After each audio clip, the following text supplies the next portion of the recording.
কিন্তু নবীর সুন্নত এত দামি এক দৌলতের নাম। নবীর সুন্নত তরিকায় শুয়ে নামাজ পড়লেও দাঁড়ায় নামাজ পড়ার সওয়াব পাওয়া যায়, বসে নামাজ পড়লে নবীর তরিকায় পড়লে দাঁড়িয়ে পড়ার সওয়াব পাওয়া যায়। সুস্থ বদনে দাঁড়ায় পড়লে যে সওয়াব, অসুস্থ বদনে নবীর তরিকায় বসে পড়লে ওই সওয়াব পাইতেন। কিন্তু এই সোমা দিয়ে তো 35 বছর বরবাদ করছেন, এটা আমার দুঃখ।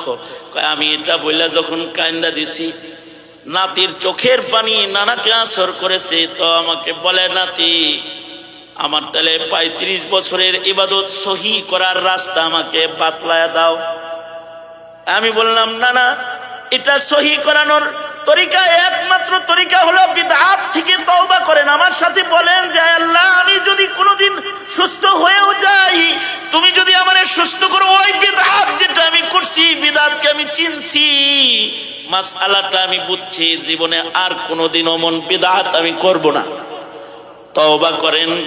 আল্লাহর শান হলো তওবাকারীকে আল্লাহ তাআলা গুনার বদলেও হাসানাত দান করে। আল্লাহ কবুল করলে হয়তোবা আল্লাহ